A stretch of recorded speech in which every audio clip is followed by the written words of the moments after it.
Video देखने वालों को मेरा सलाम और प्रणाम। दोस्तों, आज का वीडियो बहुत ही ज्ञानवर्धक है। कुछ लोग सोचते हैं कि मैं बहुत तेज बुद्धि का नहीं हूँ, इसीलिए मैं सफल नहीं हो सकता। अपनी तुलना दूसरों से करने लग जाते हैं। उनका आत्मविश्वास इतना कमजोर होता है कि वो अपने अंदर की क्षमताओं को जान ही नहीं पाते। जो सफल लोग होते हैं वो मेहनत करके खुद को इतना पावरफुल बनाया है कि किसी भी फील्ड में अपना झंडा गाड़ सकते हैं। आप भी अपने ज्ञानेंद्रियों को सही दिशा देने की कला जानकर अपने जीवन में बहुत बदलाव कर सकते हैं। नमस्कार दोस्तों, माइंड लिंकर्स यूट्यूब चैनल पे आपका तहे दिल से स्वागत है। एक लड़का बचपन से ही बुद्धि से धीमा था। उसे कोई भी बात बड़ी मुश्किल से बार बार दोहराने पर समझ आती। उसके माता पिता को बहुत चिंता होती कि उनके बेटे का क्या होगा, वह जीवन में क्या करेगा। इसीलिए पिता ने फैसला किया कि लड़के को पास के आश्रम भेज देते हैं। शायद खुले वातावरण में या दूसरे बच्चों के संग से इसके अंदर कुछ बदलाव आ सकता है। शायद वहां से कुछ सीख जाए। गुरु की अनुमति लेकर लड़का आश्रम में सबके साथ रहने लगा। वह सभी कक्षाओं में सबके साथ बैठता और सीखने की कोशिश करता। लेकिन जल्दी ही गुरु को समझ आ गया, यह लड़का मंद बुद्धि है। इसको सरल कठिन किसी तरह की बात समझ नहीं आती। नदी का किनारा। एक दिन गुरु सभी शिष्यों को नदी किनारे ले गए और वहीं बैठकर शिष्यों को कुछ सिखाने लगे। एकाएक गुरु जी की नजर नए शिष्य पर गई। उसके चेहरे पर शून्यता के भाव थे, जिसे कुछ समझ नहीं आ रहा हो। गुरु ने सोचा, इस मंद बुद्धि का क्या करूं? तब गुरु ने नए शिष्य को बुलाकर कहा, यह लो चूने की बत्ती और सामने पत्थर की दीवार पर एक मंत्र को लिखो, और जब दीवार भर जाए तो मिटाकर दोबारा लिखो। नया शिष्य चौक लेकर चला गया और सीखने लगा। इधर गुरु बाकी शिष्यों को सिखाने में व्यस्त हो गए। सबने नदी में नहाया और आश्रम आ गए। जब शाम को कक्षा लगी तो गुरुजी ने देखा कि नया शिष्य तो है ही नहीं। उन्हें तत्काल आभास हुआ कि वह बेचारा वही नदी के पास बैठा होगा। फिर तत्काल कुछ शिष्यों के साथ नदी की ओर चल पड़े। रास्ते में गुरुजी सोच रहे थे, कैसा होगा। दिन ढल रहा था, अंधेरा हो रहा था। गुरुजी चिंतित थे, कहीं वापस आते समय वो नादान रास्ता न भटक गया हो। ऐसा सोचते सोचते वे नदी किनारे पहुंचे और वहां का दृश्य देख गुरु की आंखें भर गई। नया शिष्य अभी भी दीवार पर मंत्र लिख रहा था। वह सुबह से एक पल भी नहीं रुका था, लेकिन मन को झकझोर देने वाली बात यह थी, उसके हाथ की चौक बत्ती तो न जाने कब की खत्म हो गई थी। शिष्य अपनी उंगली के खून से दीवार पर मंत्र लिखे जा रहा था। गुरुजी पास आए, पर अब भी वह बालक पूरे एकाग्र भाव से मंत्र लिखने में डूबा हुआ था। उसे एहसास नहीं हुआ कि गुरुजी पास में खड़े हुए हैं।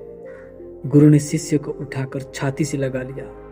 उनकी आंखों में आंसू का धारा बह रही थी। गुरु के प्रेम के कारण शिष्य भी रोने लगा। गुरु ने उस नादान बालक से कहा, बेटा मुझे माफ करना, मैं तुम्हारी सरलता कभी समझ नहीं पाया। तुम्हारा मन एकदम साफ है, मन में कोई संदेह नहीं। तुम्हारे अंदर तो महान विश्वास, दृढ़ता और निष्ठा है कि तुम इतनी ईमानदारी और एकाग्रता से काम में डूबे हुए थे कि तुम समय, तकलीफ सब भूल गए। गुरु ने शिष्य से सर पर हाथ रखकर आशीर्वाद दिया, तुम्हारे अंदर जरूर महान बुद्धि का उदय होगा। तुम महान काव्यों और ग्रंथों की रचना करोगे। गुरु ने आगे कहा, जो सबसे कठिन गुण है वो तो तुमने पाए ही लिए, जो कि एकाग्रता। जो भी एकाग्रता, निष्ठा और समर्पण भाव से कर्म करता है, उसके अंदर शक्ति का उदय होना, उसकी बुद्धि का विकसित होना और जीवन में महान कर्मों का भी और सफलता का प्रकट होना निश्चित है। दोस्तों, आगे चलकर गुरु के शब्द सही साबित हुए। यह लड़का महान संत बना। सीमाएं सिर्फ आपके दिमाग में है। स्वामी विवेकानंद कहते हैं कि आपके अलावा कोई और आपको नहीं रोक रहा। हर व्यक्ति के पास ताकत है, वह अपने विचारों कर्म और प्रयास से अपना भाग्य बना सकता है, अंदर सोई शक्तियों को जगा सकता है। शक्तियां कहाँ सोई हुई है? सूक्ष्म में महान शक्ति है। स्वामी जी कहते हैं कि जब हम किसी आदमी को बड़ा वजन उठाते हुए दिखते हैं तो उसकी मसल से दिखती है और हमको लगता है कि मसल्स में कितनी ताकत है। असल में नाड़ियां हैं जो मसल्स की टिश्यूज को शक्ति देती है। ये नाड़ियां नर्व से भी सूक्ष्म है। अगर एक मसल से जुड़ी नाड़ी का प्रवाह रोक दिया जाए तो वह मसल्स काम नहीं कर सकती। स्वामी जी कहते हैं यह विचार भी अपने सूक्ष्म स्रोत से शक्ति पाते हैं। और महात्मा बुद्ध भी कहते हैं कि सूक्ष्म से शक्ति है, यह शक्ति जो सब कुछ चलाती है। विचार, इमोशंस, एक्शंस तो इसके साइड इफेक्ट है। तो सवाल यह है कि हम इस सोर्स तक पहुंचे कैसे? गुरुजी कहते हैं पहले एक नियम को समझो, देना ही प्रकृति का नियम है। बुद्ध कहते हैं इस दुनिया में हर पल लेन देन चल रहा है। ये दुनिया का नियम है कि जब दिया जाता है तभी मिलता है। जब लकड़ी दी जाती है तभी गर्मी मिलती है। आपके पास शक्ति है देने की। पूरा जीवन आपको अपना ध्यान और प्रयत्न देना है। शक्ति का यही सीक्रेट है। गुरुजी कहते हैं एक महत्वपूर्ण लेसन ये भी है जो मैंने अपने जीवन में सीखा, वह यह है कि हमें जितना ध्यान गोल पर देना चाहिए उससे कहीं ज्यादा प्रोसेस पर देना चाहिए। बिना किसी उम्मीद के जो भी है अपने कर्म को दीजिए। अगर आप ऐसा कर सकते हैं तो रिजल्ट्स जरूर आएंगे और कई हजार गुना बढ़कर आएंगे। ऐसा करने से आपका मन संदेह, चिंता से मुक्त होकर अलर्ट और शांत हो जाएगा। इसी शांति में हम सूक्ष्म सोच को समझ सकते हैं, महसूस कर सकते हैं।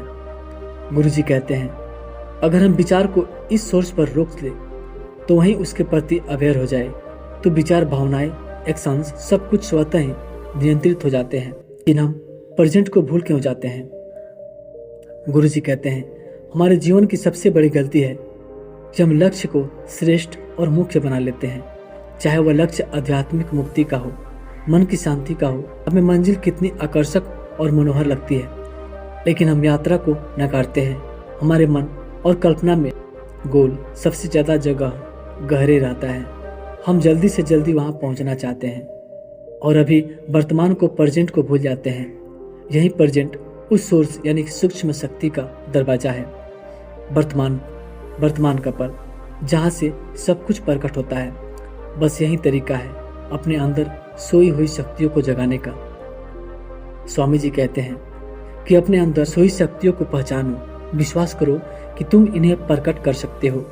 तुम्हारे विचार, भावनाएं, कर्म और शांति सब एक ही शक्ति का रूप है। दोस्तों, वर्तमान के पल में जीना ही आपकी सारी शक्तियों का रहस्य है। किसी भी काम को करते समय आप पूरे निष्ठा भाव और एकाग्र मन से उस काम को करें और आप अवश्य सफल होंगे। और वर्तमान में रहने का एक ही सीक्रेट है, आप अपनी सांसों पर ध्यान दें, क्योंकि सांस ही एक ऐसा चीज है कि हमेशा वर्तमान में रहता है। अगर सांस रुक गई तो आपका जीवन रुक गया। जब आपका जीवन मिलता है तब सांस शुरू होता है।